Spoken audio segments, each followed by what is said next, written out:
Oh, welcome home. Huh? When I returned home from work, the person who was there was my ex-husband, who disappeared 3 years ago. You're always late. Making your husband wait? Man, I'm starving. Is dinner ready yet?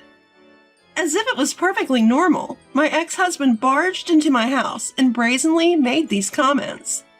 In my mind, memories from 3 years ago were resurfacing. The image of my ex-husband who dumped all the household chores on me, shouted at me unfairly, stood me up on our wedding anniversary trip and disappeared. And now, he was right before my eyes. The man I despised from the bottom of my heart was now right in front of me. The voice that came out of my mouth was surprisingly cold. Who are you? Huh? He was just staring at me, looking surprised. My name is Hazel. I'm turning 30 this year. These days, I lead a peaceful life as a company employee, but I have a past. That is about my husband Steve, whom I married when I was 25. I met Steve through a friend's introduction. He, a salesperson, had a manly character, the exact opposite of my quiet and reserved self. I felt something that I didn't have in myself and was drawn to him, so we started dating. In the second year of dating, I accepted a marriage proposal from Steve. After we registered our marriage, we started our married life in an apartment that my parents gave us as a wedding gift. Everything was fine until then. After getting married, Steve's attitude changed drastically. During our dating, he used to speak kindly to me and gave me presents. But after marriage, he stopped doing all that. On top of that, even though we both worked, he made me do all the housework. He left his dirty laundry all over the place, left trash scattered around, and wouldn't even thank me for preparing meals. He even refused to do minor chores like taking out the trash. After living with him for about a month, I reached my limit and decided to talk to Steve one day. Hey Steve, we're both working. Can't you help a little with the housework? Then Steve let out a sigh, as if he was tired. You know we're married, right, Hazel? Yeah, but it's common sense that the wife does the housework after marriage. I couldn't hide my surprise at Steve's outrageous words. That's not true. These days it's common for both parties to share the workload. What? You're trying to make your husband work at home too? You're such a nagging wife. A nagging wife? If you don't want to be called that, you better do your job properly. With that, Steve started watching TV. I couldn't say anything and could only continue doing the housework. A year passed since our marriage, and I got completely used to doing all the housework by myself. Steve started saying, I'm busy with work, and coming home late, and even working on weekends. There were days when I realized we hadn't had a decent conversation for 2 weeks. One day, when he happened to come home early, I hesitantly started a conversation with him. Hey Steve, are you still busy with work? Yeah, kind of. You've been coming home after midnight recently, and you don't seem to have any days off. Maybe it's better if you change your job. Stay out of my business! Steve suddenly yelled, surprising me and making me step back in shock. I'm sorry. I just worry about your health. You don't need to say unnecessary things. Leave me. From that point on, Steve started a pattern of returning home late, sleeping, then leaving early in the morning. We hadn't done anything together for months, like going out on weekends. At this rate, our relationship will fall apart. I have to do something. I was filled with feelings similar to anxiety. As I was racking my brains, I came up with a plan. I asked him as he returned home, Hey, Steve, isn't our anniversary during the upcoming holidays? Yeah, I guess. He replied gruffly as he removed his tie. Not discouraged, I proposed. Keep that day free. Let's go on a trip together. A trip? Yes, wouldn't it be nice? I'll cover the costs. Please? I see. Steve thought about it for a while, then finally agreed. All right, I'll keep the day free. That's great. I'll plan everything. And so Steve and I decided to go on a trip for our anniversary. I hoped this trip could rekindle our bond that had been gradually fading. With this in mind, I researched thoroughly and made our travel arrangements. A few weeks later, the day of the trip arrived. Steve hadn't returned home since he went to work the day before. Our departure was scheduled for 10 a.m., and time was quickly running out. I called him repeatedly in a panic, but I couldn't reach him. Finally, in the afternoon, Steve called. "Hello? We're supposed to go on a trip today, right? Where are you?" I asked. Sorry. Work is running late. "We have a check-in time. We should leave soon." Can you go ahead and check in for us? I'll catch up. "Really? You're actually coming, right?" I told you I would. Bye. The call ended abruptly, and I was left dumbfounded. The check-in time was approaching, and I needed to leave immediately. I really wanted to check in with Steve and explore the area together after arriving. But despite my thoughts, I headed to our destination alone. When I checked into the hotel, they seemed surprised to see me alone. Naturally, as I'd made a reservation for 2, I explained that my husband would be arriving later and was then shown to our room. Outside the window, it had started to rain, as if reflecting my feelings. For a while, I stayed in, waiting for Steve's arrival. But even after 1 hour, 2 hours, he didn't show up. Worse yet, he didn't even call. At this rate, the dinner reservation we had made would go by. After several unsuccessful attempts to call Steve, I was only connected to voicemail. In the end, I swallowed my embarrassment and had them make me a dinner for 1, which I ate alone. The meal was lavishly prepared with spirit, but no matter what I tasted, I couldn't find its flavor. My vision blurred repeatedly with tears. When asked by the hotel staff what to do with the cake adorned with a happy anniversary plate, all I could say was, "Please discard it." That day, I ended up staying at my travel destination alone. Although I had a sightseeing tour planned for the next day, I canceled it and hurried home. At that time, I thought something might have happened to Steve. "I'm home. Steve, are you back?" Entering the house, the room was silent, with no sign of anyone. As I dropped my luggage and glanced at the dining table, something had been placed there. It was a divorce paper, signed by Steve, and our wedding ring. What? What is this? What is going on? I searched for a letter but found nothing. Looking around the house, all his belongings were gone, and it was clear that they had been moved out. I was so stunned that all I could do was sit down on the spot. When I came to my senses, I immediately contacted my mother-in-law.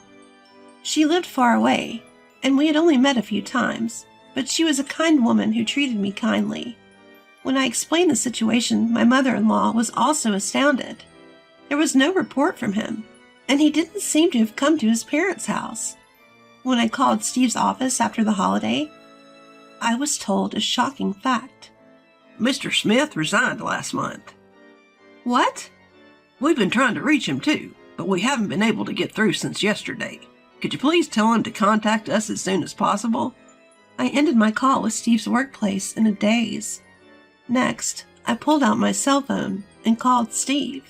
But all I heard from the phone was, "The number you dialed is currently not in use." And so, Steve vanished abruptly one day. After going through various processes, I submitted the signed divorce paper and forcibly ended our married life. Time passed, and about 3 years have gone by. I have remarried, and am now living a peaceful life. Of course, I was initially distraught, but now I hardly ever think about my ex-husband. It's true what they say, time heals all wounds. As usual, when I came home alone after work, I noticed something. The lights in the house were on. That's odd. Did I forget to turn off the lights this morning? As I reached for the doorknob, I noticed that the front door was unlocked. What's more, there was a pair of ragged men's sneakers that I didn't recognize at the entrance. A wave of tension ran through me, and I was about to pull out my cell phone to call the police. There appeared a familiar face at the entrance. "Oh, welcome home, Hazel." What? The person standing there was none other than Steve, my vanished ex-husband. I was surprised and speechless. Without paying any attention to me, Steve brazenly said, "You're late coming home as usual. You've kept your husband waiting. I'm hungry. Is dinner ready yet?" In my mind, the memories from 3 years ago came flooding back. The audacity of Steve, unloading all the household chores on me, as if it was my duty, yelling at me unreasonably, standing me up on our wedding anniversary trip, and then just disappearing off the face of the earth. Now he is standing right in front of me. The man I hate from the bottom of my heart is now right in front of me. The voice that escaped from my mouth was surprisingly icy. "Who are you?" "Huh?" Steve, taken aback, is staring at me. Returning his gaze sharply, I said, "Leave now or I'll call the cops." "Whoa, wait a minute. You can't tell me you've forgotten your husband's face." He approaches with a smug grin. Upon closer inspection, he's put on weight, let his hair and beard grow out, and looks utterly unkempt compared to 3 years ago. Holding back my growing disgust, I retorted without mercy, "Stay back. What do you mean by husband?" "Come on, we're married, aren't we? You haven't forgotten just because we haven't seen each other for a while, have you?" "What are you talking about? I filed for divorce a long time ago. We're strangers." At that, Steve's face looked like he had been struck by lightning. His eyes wide open and his mouth agape. "Why would you do such a thing?" "You left divorce papers signed by yourself, didn't you?" "What? You took it seriously? Did you really submit it?" I glared at the flustered Steve with a disgusted look. "Is that a problem?" "Of course it's a problem. I didn't intend to divorce at all." "What?" "I thought you would wait for me. I didn't think you'd actually go through with it." My patience had run out with Steve, who was playing the victim. "What do you mean? I thought you would wait for me? After all, it was you who abandoned everything 3 years ago to move in with your mistress, wasn't it?"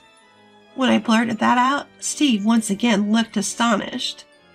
Soon after he disappeared, I hired a private investigator to locate him. Half a year after he left, the investigator found him, and the report I received was beyond imagination. About 6 months before he disappeared, he had been having an affair with a worker at his workplace. Apparently, their relationship was an open secret at the office. In the end, he and the other woman quit their jobs and started living together in the neighboring state. Upon hearing this, I had immediately filed for divorce, my love and affection for him completely exhausted. I had been living, trying not to recall the past, yet now he appears before me, even having the audacity to barge into my house.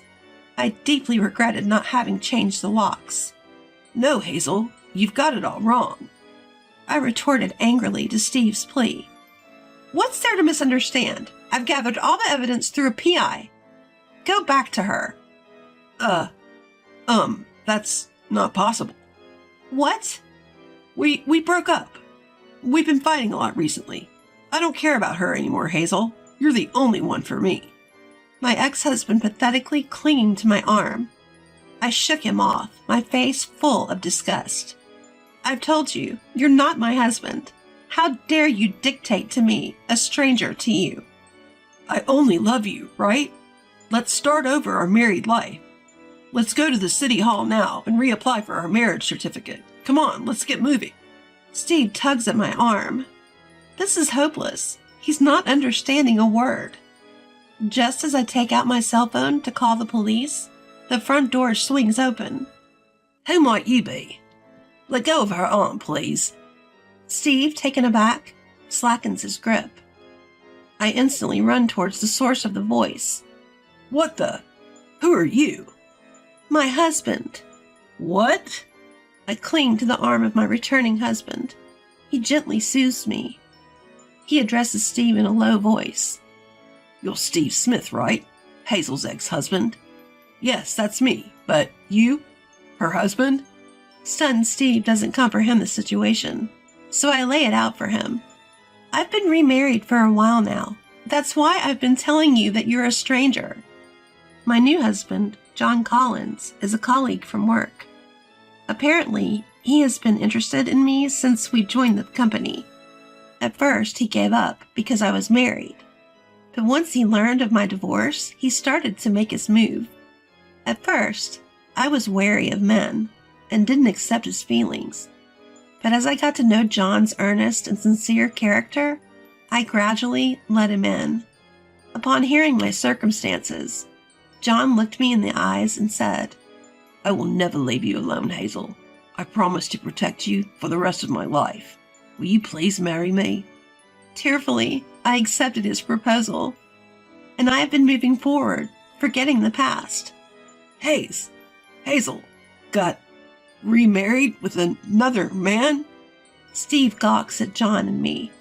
"Once you understand, could you kindly leave?" John's stern face makes Steve recoil. As Steve tries to flee towards the entrance, I stop him. "Hold it right there." He looks back at us, trembling with fear. "You're going to be paying alimony. It's not beyond the statute of limitations yet, so you will pay for your infidelity." I'm not working now. I don't have any money."